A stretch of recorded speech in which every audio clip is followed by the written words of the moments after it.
اهلا بيكم في حلقه جديده من اومنيفيرس واتشر. الاول كل سنه وانتم طيبين بمناسبه شهر رمضان، يا رب تكونوا بخير.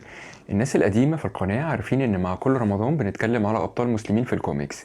كنا اتكلمنا قبل كده على شخصيات مشهوره زي ميس مارفل كمال خان، اتكلمنا عن داست، اتكلمنا عن جرين لانترن سايمون باز، اتكلمنا عن دكتور فيت خالد نصور، واتكلمنا برضو على نايت رانر وغيرهم. النهارده هنتكلم على شخصيات جديده ناخد فكره عنهم في الكوميكس. هنبتدي بمارفل. اول شخصيه معانا هي زالينا زهاري، اتقدمت لأول مرة في الكوميكس سنة 2022.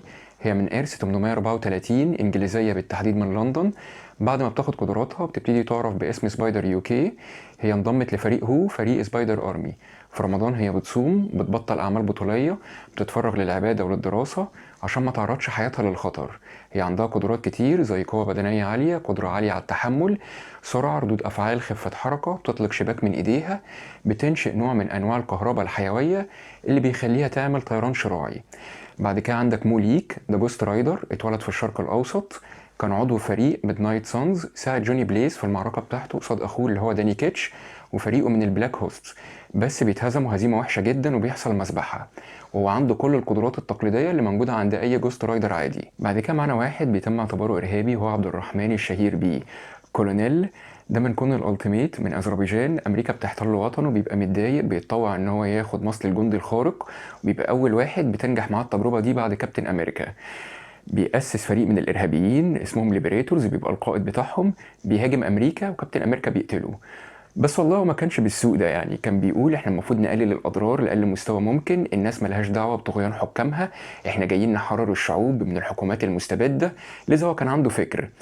هو كان في البيك بتاع القوى الجسدية والمتانة والسرعة والقدرة على التحمل. هو مقاتل بالأيدي ممتاز وخبير تكتيكي، وكان معاه سلاح شبه اللايت سيبر بتاع دارث مول. بالنسبة لدي سي انت عندك فيرونيكا الشهيرة بنايت بايلوت، دي سوبر هيرو من أصول شرق أوسطية، عايشة في نيويورك، بتلبس خوذة فضائية بتديها القدرة على الطيران وقوة بدنية، انرجي بروجيكشن وحصانة، وكانت تعرف جرين لانترن اللي هو سايمون باز.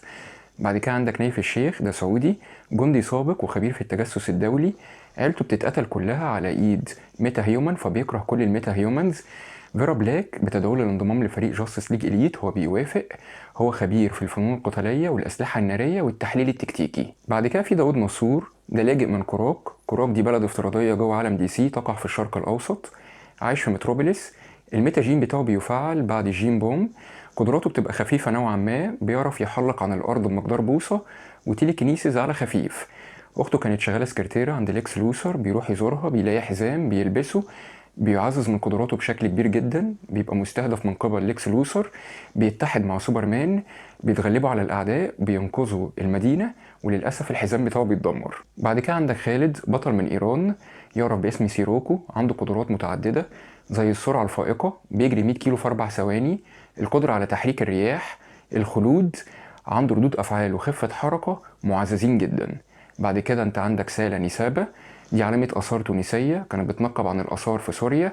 بتلاقي بوابة بتقودها لعالم سفلي، بتحرر شياطين بالغلط، بتعرف انها من نسل عشتار سيدة المعركة، بتبقى افاتار ليها، تتحد مع جرين لانترن اللي هو كايل راينر، بيتغلبوا على الأعداء، وبتقرر انها تستخدم قدراتها في سبيل الخير. بس كده دي كانت حلقة سريعة اتكلمنا فيها على مسلمين في الكوميكس بمناسبة شهر رمضان. غالبا دي هتكون آخر حلقة بالشكل ده، عشان احنا قلنا معظمهم الباقي يا اما هو حضورهم كان بسيط جدا وضئيل لا يكاد يذكر، او ماتوا بسرعه او ارهابيين، فمش مستاهله بقى. انا عايزك دلوقتي تقولي في الكومنتس انت مين من الشخصيات دي كنت تعرفها قبل كده، ايه رايك في الشخصيات الجديده، ومين اكتر شخصيه مشوقه.